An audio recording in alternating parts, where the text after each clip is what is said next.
देखिए, CO civil lines और SHO Majhola plus उनकी टीम ने एक बहुत ही सनसनीखेज मर्डर केस का खुलासा किया है।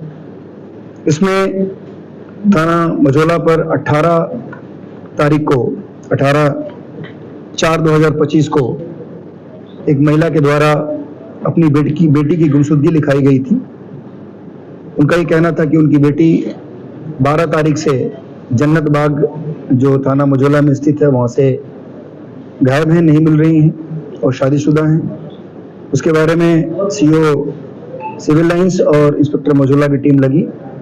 उसमें सर्विलांस और हमारे जो एसओजी की टीम थी, सबने अपनी अपनी भूमिका निभाई और लगभग 1 महीना से पहले ही इस घटना का खुलासा हुआ है। इसमें बेसिकली जो मृतका जो गुमशुदा थी, उनकी शादी 1 साल पहले उनकी दूसरी शादी एक व्यक्ति के साथ हुई थी जिसका नाम शाने आलम उर्फ रेहान है, जो डिंगरपुर मैनाठेर का रहने वाला है।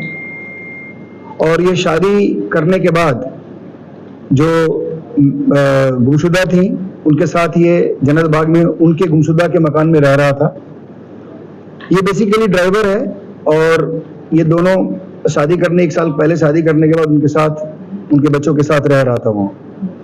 बेसिकली जो वो मकान था, जिस मकान में लोग रह रहे थे, वो मकान जो गुमशुदा थी उनके नाम पे था और ये जो उसका शादी करने वाला जो पति था शाने आलम उर्फ रेहान, ये इसकी नज़र उस मकान पे थी और इसने उस मकान को हथियाने के लिए ही उससे शादी की थी और उसने प्लान किया था कि कुछ दिनों के बाद इसको हम कहीं ना कहीं गायब कर देंगे, इसकी हत्या कर देंगे और उसके बाद इस मकान को अपने नाम करा लेंगे। शादी के बाद से लगातार ये उसको मकान को अपने नाम में कराने के लिए दबाव बनाता रहा, लेकिन उसने मना किया।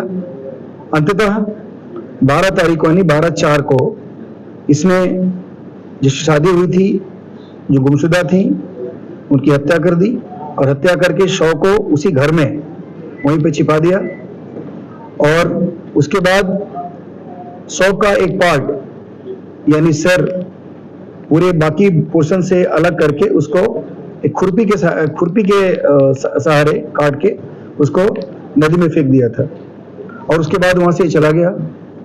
जब ये गुमशुदगी दर्ज हुई, हम लोगों ने लगातार बहुत सारे इलेक्ट्रॉनिक एविडेंसेस को कलेक्ट किए, उसमें बातचीत छानबीन की गई।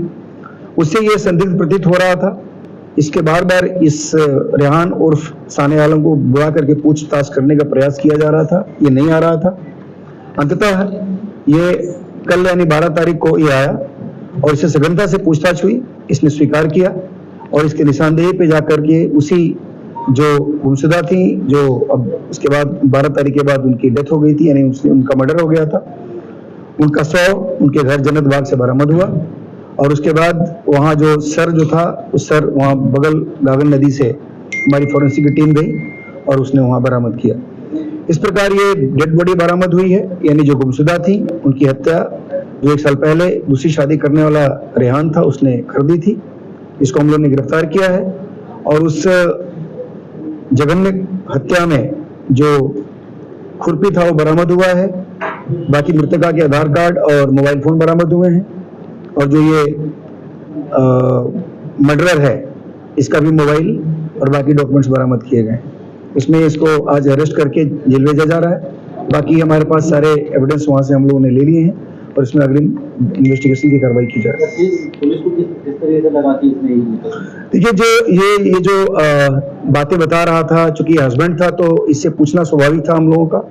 हम लोग जब इससे बात कर रहे थे और इसको थाने पर लाकर पूछताछ करने का प्रयास कर रहे थे तो ये बहुत अवॉइड कर रहा था, इग्नोर कर रहा था और बाहर होने का बहाना कर रहा था। इसके जो इलेक्ट्रॉनिक रिकॉर्ड्स थे, इसकी बातें थी, उसमें कुछ विरोधाभास दिखा।